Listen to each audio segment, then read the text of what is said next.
Hi, welcome to Southern Standard on Sports. I'm your host, Brad Durham. We got the undefeated, the man who is the man of the hour, and it's Coach Matt Turner. Nah, it's Squad 52 is the team of the hour. They are. So. And we want to mention that this show is sponsored by Reddick Brown Ford. And you know what, Coach? We're clearing out. Got to get rid of all of them, baby. No reasonable offer be refused. And at Reddick Brown Ford, our goal is to make your car buying experience simple. We have the largest selection and best prices on all new Ford cars, trucks, or SUVs in Tennessee. And if your schedule doesn't allow you to visit us for your vehicle purchase, then one of our team members can take care of the whole transaction, including financing and delivery.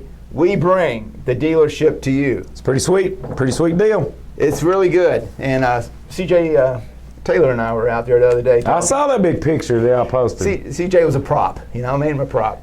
Yeah. He had no problem. I'm sure. He understands how things are done. Yeah. Now, Coach. Yes, sir. A lot of things are going on in the world right now. We just found out that Coach Nick Saban today, we're filming this on Wednesday, and his AD tested positive for COVID-19.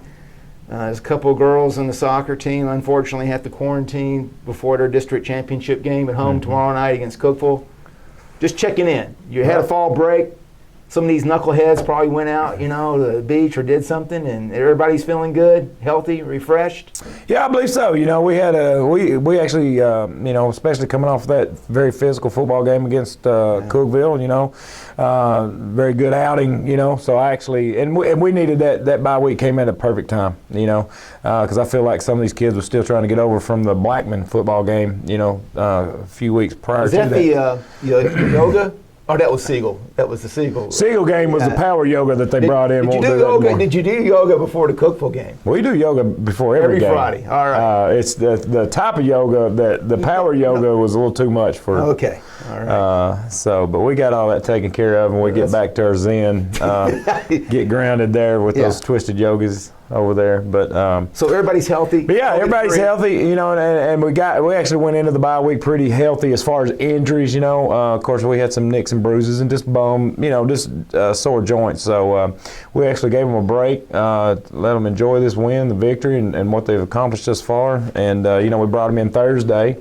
And just did some weight room, got in the weight room and some conditioning, and we did that for Thursday and Friday, and then we actually brought them in Sunday, just the varsity, and the dirty 30. The dirty 30. Well, I'd say it's probably about the dirty 25 now, but it don't rhyme as good. But well, one of them's washed up tonight, fortunately. Yeah, he's not dirty. Yeah, he's cleaned up. Our guest today. But yeah, but we brought him in Sunday, got some of our Monday conditioning out, put the Cookeville game to bed, got our players the game, watched a little film on that, got in the weight room, got some extra conditioning in, just because we knew those legs, was gonna have to wear them out and then get them back underneath. Then my wife cooked a good chicken and potato Sunday dinner for the varsity guys. Whoa! Baked beans, banana pudding. Man. So my wife, I think she's finding a new calling.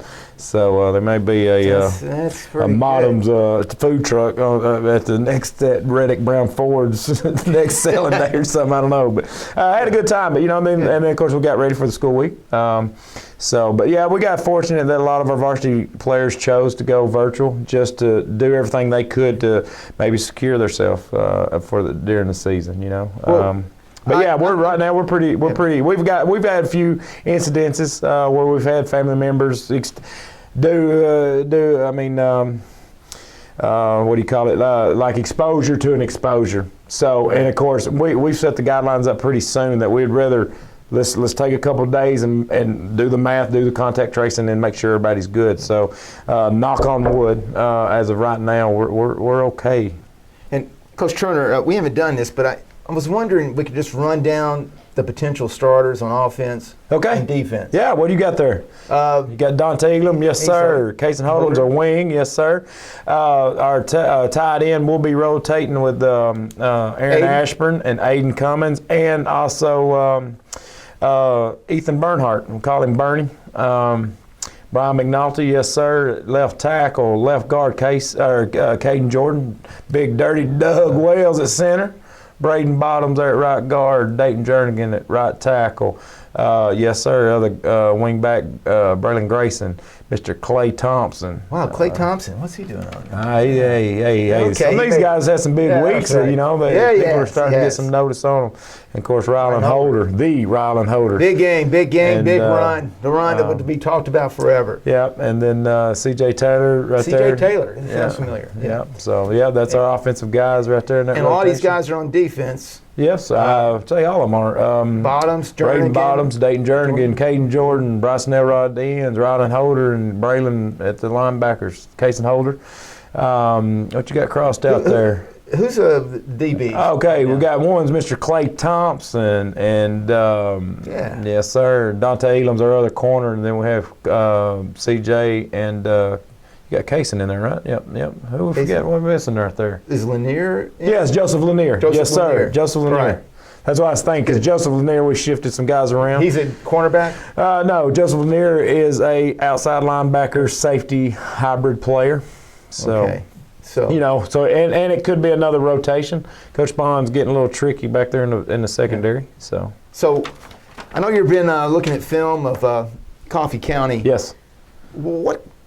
What's your biggest concern about Coffee County? I mean, they're very balanced. They're run for and pass for an equal number of yards, something like around 914 rushing, 928 or something passing in that general ballpark. So when you're looking at them, What's my concern with them? Because they're a good football team, just like every team in our region right now. I mean, even Siegel and Rockville, I know their records doesn't reflect it, but every team we play, that's why I feel like this region, I mean, we got, 8 teams competing for 4 spots right now. And of course, Coach Green's got those guys bought into his system. I know he's got a top-notch, very experienced coaching staff. Yeah. That these guys, and they're scrappy. Of course, on defense, they're not the biggest by no means up front, but usually that means they're quick. well, I remember you said when we were playing Blackman, you noticed that on film back then that Coffee County was in the right positions They all was. the time. They just couldn't tackle them. Yep. And now that's gotten better. And they're they won 4 games for the first time since 2007. Yes, sir. They got a little momentum. They do. In history on their own, and they're playing for a spot in the playoffs. So as and they know the only way they can get there is they know a victory against Warren County, and they got 2 things. I know we're our total number of wins right now. People are wanting to be that first team to knock Warren County off their pedestal. But of course we're 0-0 this week. But we're back to 0-0. We're burning ships. We're back. That's reset. right. That's right. Because we only play 1 game this week. I don't want Clay getting any big heads over there, and like we're 7-0 or something. And we're both playing for a position in the playoffs. Yes. That's what I told you. If you win this week, you're. I feel like we lock a spot in. Right. And they're saying the same thing over there. Yep. There's a lot of stuff going on. Of course, hopefully, they'll be distracted with their homecoming. But they have won 3 ball games at home this year, so they're playing well at home. Same, and there's a lot of similarities in us. Now, I think I was talking to Coach Green today, and they only have 1 player that starts both ways. And they have a lot of depth, 60 guys. They're going to put some freshman guys out for dress out for homecoming. And I asked Coach Green, which I'm going to ask you, which I know nobody ever tells me, but I said, you looked at film, do you see any tendencies on Warren County's part? And what he said was, well, they don't give away things by getting in these formations, and you think, well, when they're in that formation, they always do this. They're really good about that. And what do you notice about them? Doug Green's they're not going to hear any of this stuff. Well, what do you see in Coffee County? They have certain tendencies? If they're on their offense, we're talking about their offensive side, I feel like they've got a really good quick game, really good passing game right there. You can tell that they probably spent a lot of time in it this offseason, and I think the quarterback, I know they had competition last year with the quarterback and the safety that's playing, so I wouldn't be surprised either one of those showed up, but I know the number 7 kid has done really well, and I think he's a 3-sport athlete, and obviously, he's a very tough kid. Yes, right here. Yes, I think so, and all those kids are. I know their wrestling program pretty well. And I mean, what is there, a matter of 15 minutes it divides us. So I mean, their kids are the same as our kids. There's not much difference there. But I think that COVID probably allowed that quarterback to probably play pickup games with his receivers. They've got number 13's a very good athlete there, slot receiver. They're really good at the quick game. And they got a host of running backs that are small and quick and agile, and they do a lot of good zone reads. And they do a pretty good job too, as far as they don't get into this particular formation and run this particular play. So they keep you on your toes, and you better play sound fundamental football. Well, what are you most proud of about this team right now at this point in time? Well, I mean, that's a good question. Because there's so much to be proud of with these guys. Wow. Well, I'll tell you. You kind of hit me out of the side. Well, I'll tell you this. I didn't see that one. It's on there, Coach. Okay. No, it's on the nose. It's down the bottom. Yeah. But when I was talking to Coach Green, I thought a very high compliment that he paid to you all is that he said, hey, they got guys flying all over the field. They play hard. And that's sort of been a signature all season. There hasn't been a let-up this season. I mean, in my words, there hasn't been a game where I felt like, wow, these guys didn't really play hard or to their potential. I think they left everything on the field. And I think there's a lot of mental and emotional as well as physical stress of breaking this losing streak, reaching these goals. And but what he said was that was a reflection of the coaching, the leadership of the coaching. He made you I believe so. I mean, and I appreciate that from Coach Green, and it's nice to know that, especially with, like I said, with Coach Green, he was coaching there when I was playing. Yeah, he was defensive coordinator. Yeah. So baseball coach. Yep. With Ron Brown. Yeah, he beat us pretty good. Ron Crawford. Beat us pretty good my junior year, but we was able to knock him off my senior year. They had a big Elam kid that just kept running. Yes, there's some brothers. Yeah. But so that means a lot that other coaches are seeing that what we're doing is the right things. But these guys, they do that stuff Monday through Thursday. So I guess that's what I'm the most honored by these young men is they come and they punch in that time clock every day, and they want to get better, and they know they probably hate my guts Monday through Thursday. I know my coaches do, but like I said, but you gotta win and you gotta earn it. Winning is something you gotta earn. Nobody's gonna give you nothing. And these kids understand that, and I think they're starting to and it's awesome to watch these guys evolve into the team that they have. And I think a testament what Coach Green said. He believes the team is stronger now than they were last year. And but this team has not been manhandled by anybody. They're held their own and done above what has been expected this season. So I think that's a great feeling, and it is. We got a real hot shot here tonight, Coach. Hot shot. Sunshine. Yeah, but this guy, the history is that he was a phenom. I think in the 8th grade. He was like that part of that undefeated 8th grade team. Oh yeah, same. And he's a guy that's persevered. A lot of people would have had these injuries and said, hey, that's enough of that. But this guy, he's dedicated. He's got some colleges talking to him. I think he got his first offer this week. We've already threw out his name once earlier, so it ain't no surprise who was out here. The girls out there know who I'm talking about, Right. When I say hot shot. Hot shot. Clay Thompson. I'm Louis. I got a girlfriend. I'm paid. He's over talking. He's off the market. I'm sorry. Everybody's sorry. But yeah, Clay Thompson. Single women out there aren't dating anybody. Just go ahead and go back to what you were doing. No, Clay's, his reputation preceded him. Because I got involved with this team, Tom Moore's last year. and man, and it was neat, and you could tell then, that there was something special about that sophomore group at that time. Yeah. And I was seeing things, and and of course I just missed his freshman year where Clay scored a good touchdown pass against Blackman when they should have probably beat Blackman at Blackman that year. That was a couple years. Hey, Clay, you're going to get your time, all right? You're off. Calm down. Calm down. I thought that was your freshman Stay year. right there. Hold on. That was Isaiah's sophomore year. Okay. That was a couple years before me. Okay. Okay. Well, okay. No, you caught a catch. But I will say this, that Coach Moore did say that he felt as though Clay was an intelligent football player. Oh, Lord, yes. Lord, yes. And Clay was one of the reasons that we chose this pistol wing team.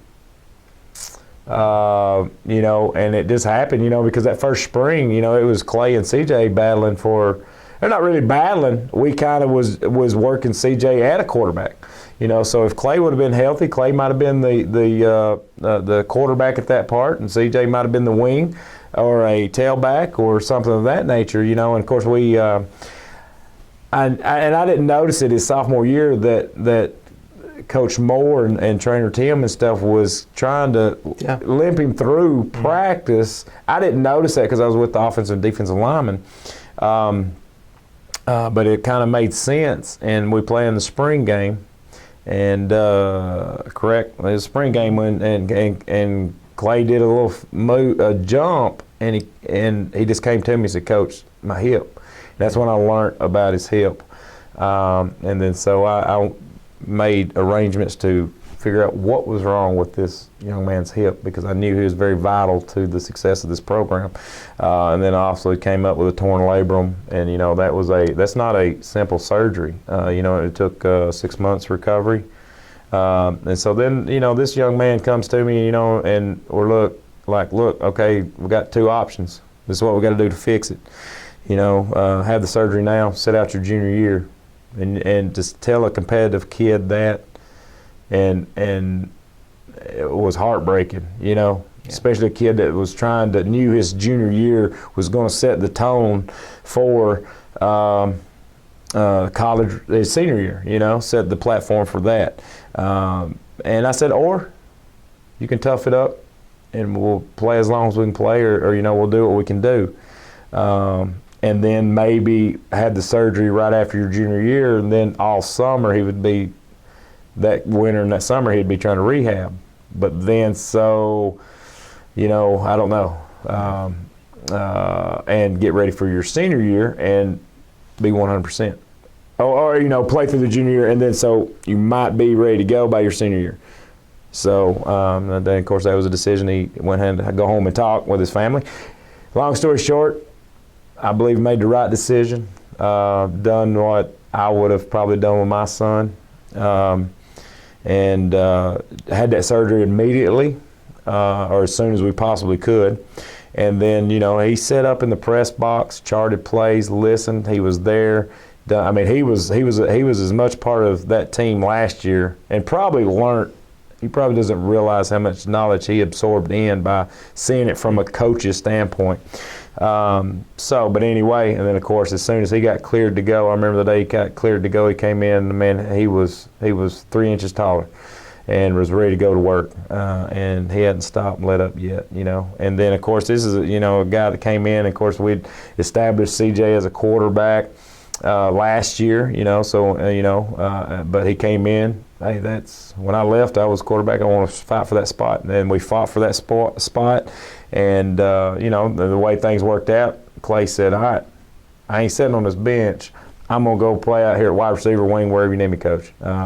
And so he's went out there and done an excellent job. And then of course defense, he's part of that lockdown secondary back there. So, but yeah, it's awesome to see this young man. And of course, I think now the recruits have starting to see him, and he got his first offer this week. And I'm sure y'all will talk about that here in a second. I'm sure there'll be a lot more to come.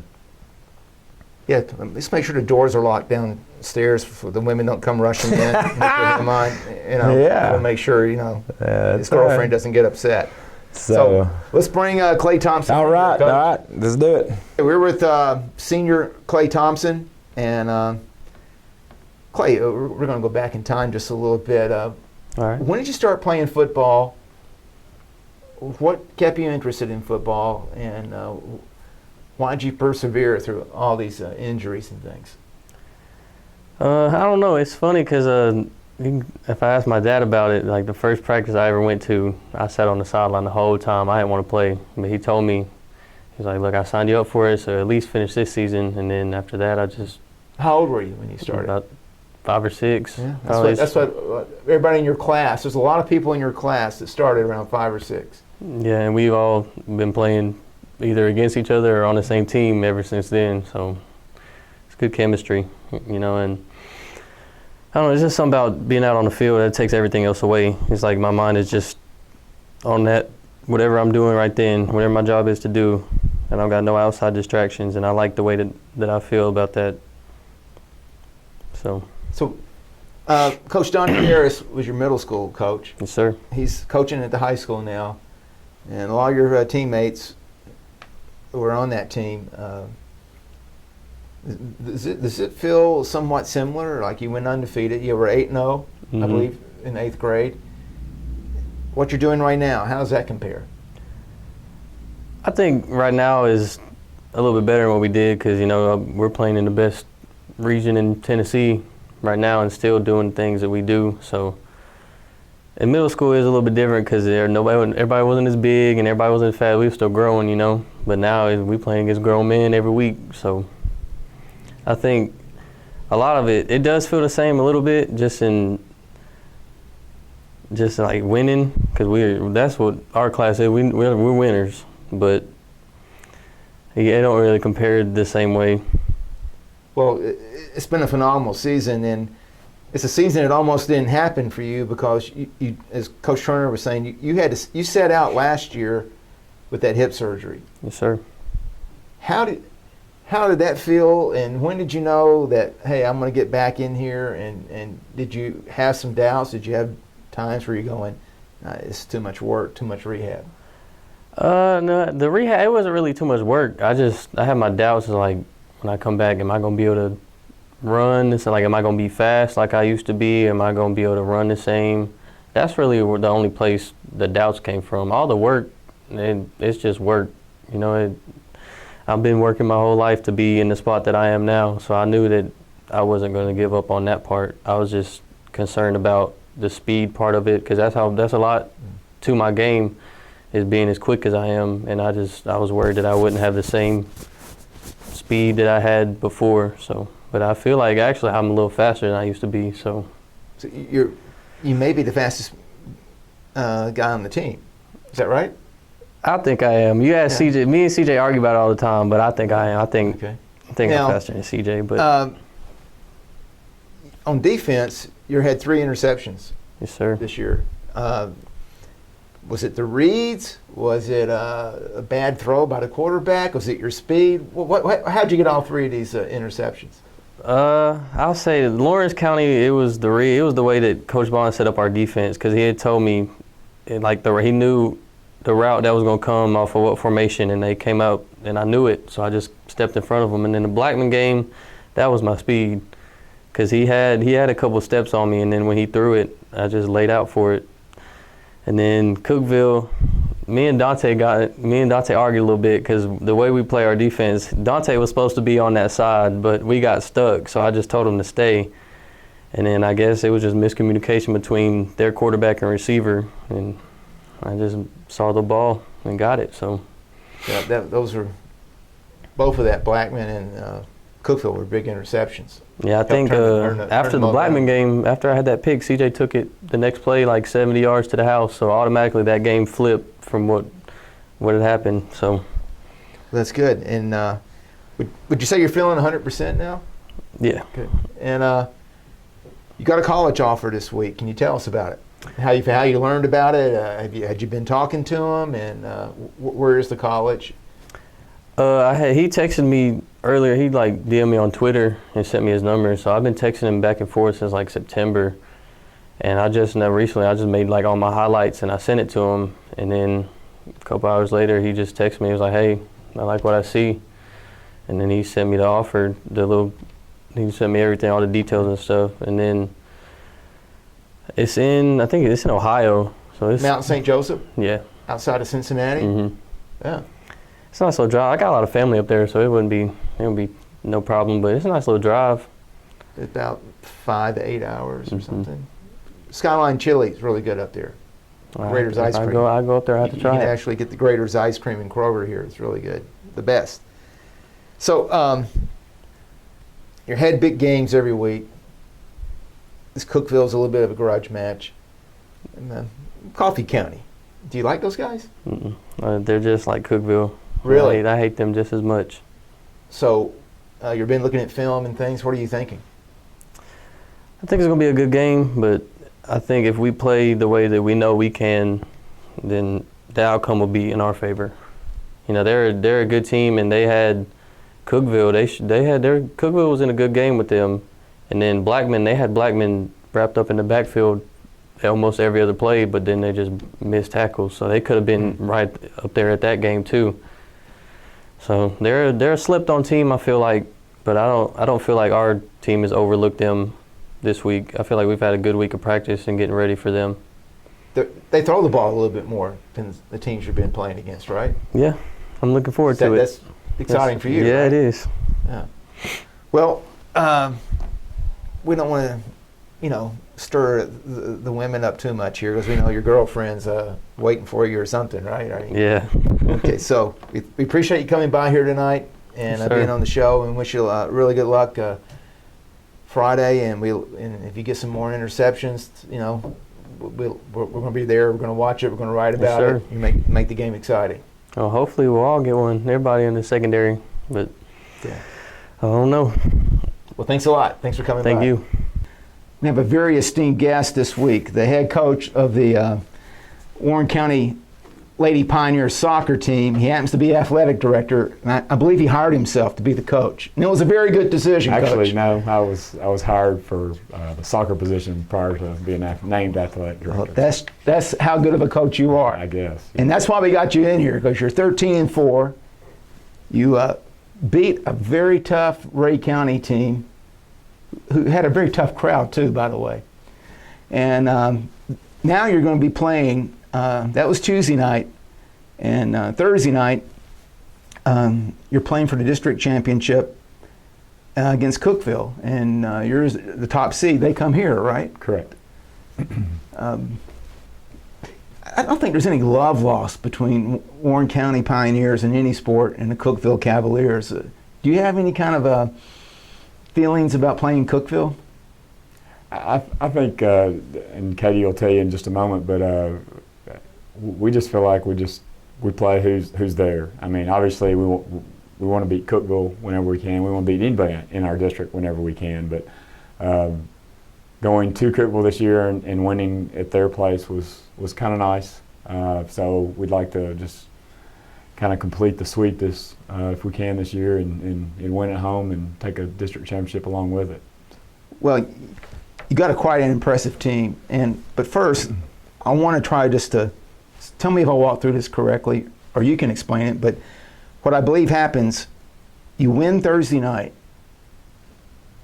you're in a region matchup, and you match up with another district in the region. Right. But even if you lose Thursday night, you're still going to the region. Right. So since we're in the district championship currently, they'll take the top two teams from each district, our district, and then District 5, which is East Tennessee. And then the number one team will play the number two from each district. So, yeah, region is already set in terms of who's in it. It's just now determines the seeding based on Thursday night determines seeding. So you got two more matches, win or Yes. lose. Right. And then they call that the sectionals.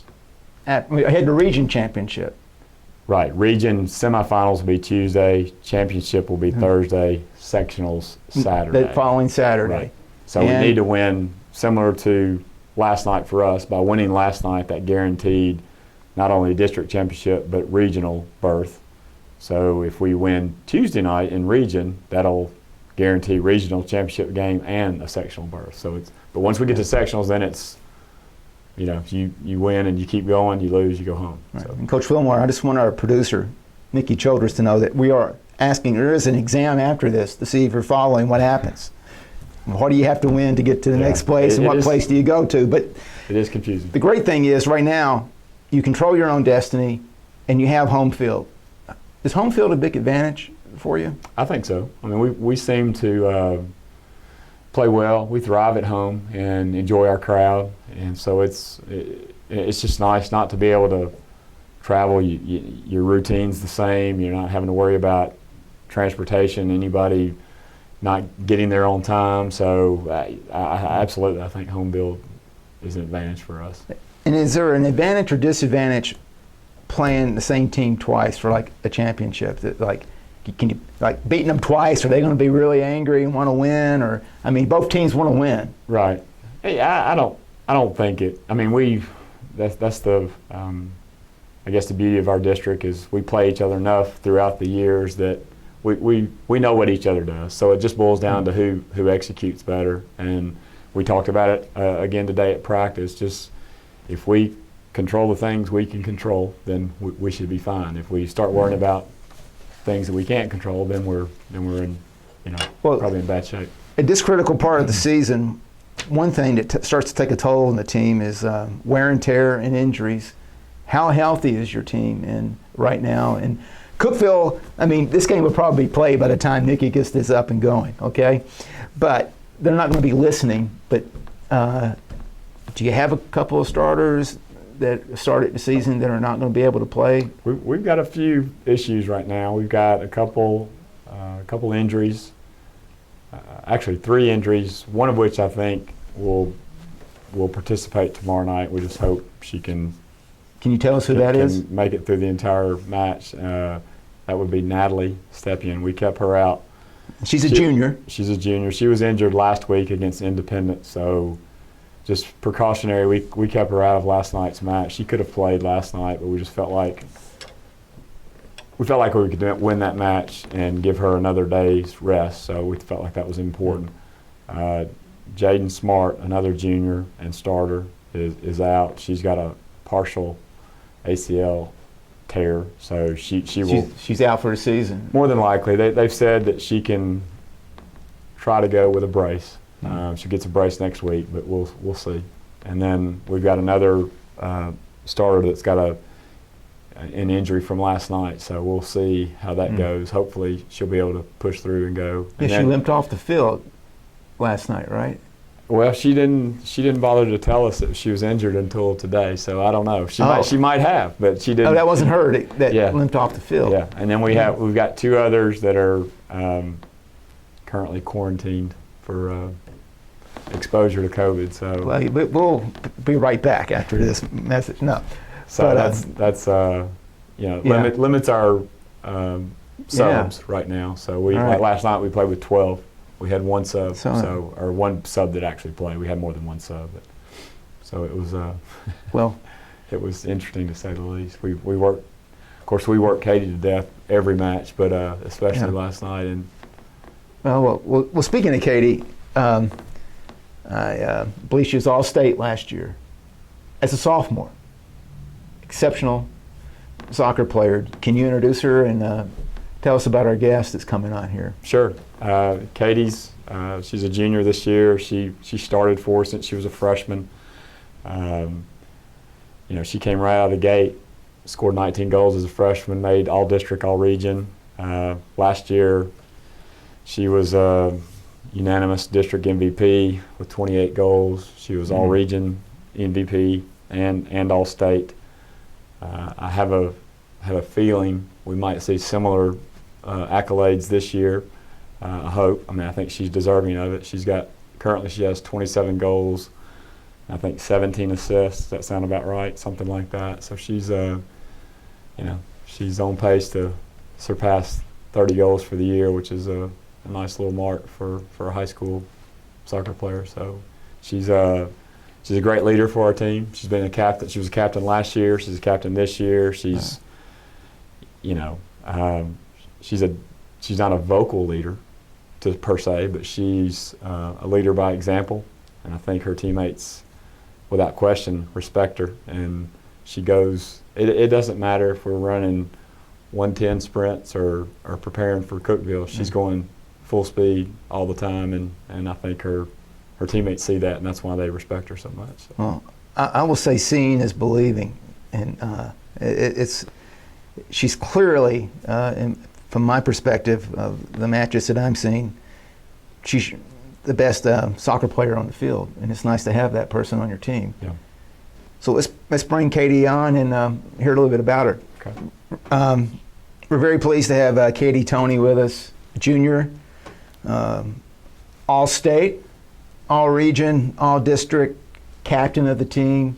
And Katie, when did you develop this interest in soccer, and what has kept you interested in soccer, and why do you enjoy playing the game of soccer? So when I was young, my older brother started playing, and I was like, that looks so much fun. So as soon as I was old enough to play, which was 5 years old, I started playing. And from there, I soon started playing travel, and as I just continued, it's a lot of fun to me, so I wanted to get better at it so I could enjoy it more. And When did you realize that, hey, I seem pretty good at this, and that you were like maybe a little bit better than a lot of the people you're playing with and against? Did it ever become apparent to you at a certain moment in time? not really. I just used to just go out and give everything I got, and it just helped me excel and get better and sometimes like grow above and just. Well, you I'm seeing you play, and I don't know. I mean, of course, this is some of my ignorance of the sport. I'll say that, but you seem to have moves, and I'm wondering, like, if you practice these or if you develop these.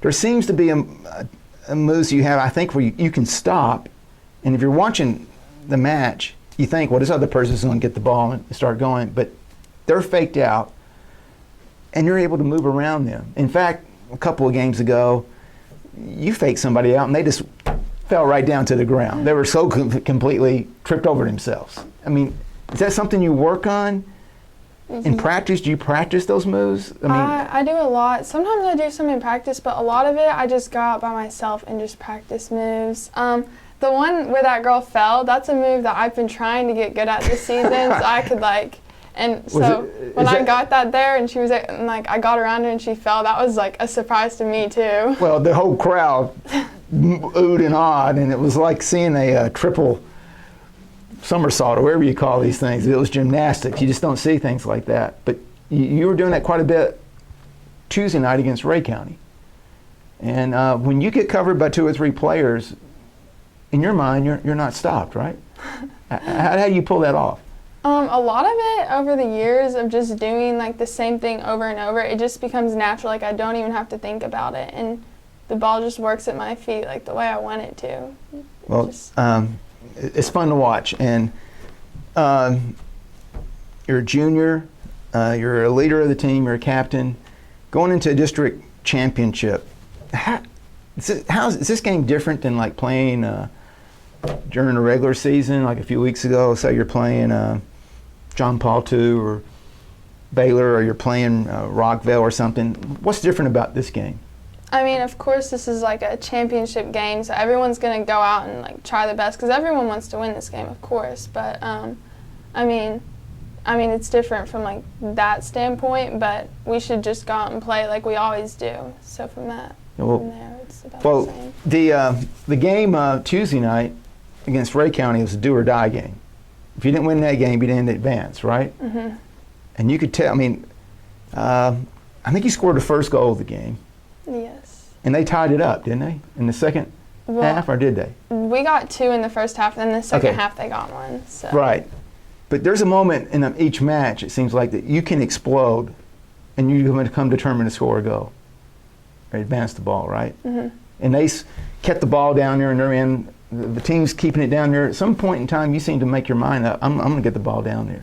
Is that a strategy? Or Coach Wilmore says, I want you to run this play, or he starts yelling at Breezy to do something, and things start happening? Or what is it that when you can explode? I think it's sometimes the other team, once they got a goal last night, Tuesday, their motivation kind of switched on us. So I was we need to get the ball up the field. And once we got the ball up the field, it's like everything picked up. And once we can get a goal in, like once you get a goal, the motivation kind of shifts towards you, and then the whole team seems to pick it up. So Another player on the team that seems pretty motivated is Becca Jackson, and she calls it the Becca-Katie duo, and I think you call it the Katie-Becca duo. But there's a lot of times where you guys are sprinting, and you can feed off each other, and you give each other a lot of assists. And how good is it to play with somebody like that you know that a lot of times, if I get the ball over there, something's going to happen? it's really nice. We've been playing with each other since about like the 4th grade maybe. So we just kind of know where each other's going to be, and we're also really competitive. So I know she's going to give everything she's got, and I'm going to give everything I got. So it's really nice to play with someone like that. Well, do you see yourself playing soccer in college? Yes, I would really like to play in college. I would like to play at a D1 school, but Do you have any place in mind in particular? I went to an ID camp at UTK. It was like last summer, since this summer Corona kind of messed stuff up, but it was really nice, and I kind of like it there. So. Yeah, well, we would expect to see you playing at that level if you want to. And we asked Coach Fillmore this question. I mean, do you really like Cookeville? Do I like Cookeville? Yeah, do you like them, or do you just say, I can't stand Cookeville? I'm tired of. They're a nuisance. I want to beat them and just knock them out of their misery. So my freshman year, Cookeville knocked us out of the district tournament. Like they knocked us out in the semifinals, I'm pretty sure. And then last year they knocked us out in the semifinals. Yeah, I would be a little motivated to beat those guys. Yeah, we're pretty motivated. So yeah. Well, we wish you luck tomorrow night. We thank you for taking the time to come in here, and we're putting our masks back on right after this and making sure everybody's staying safe and healthy. And good luck. Thank you.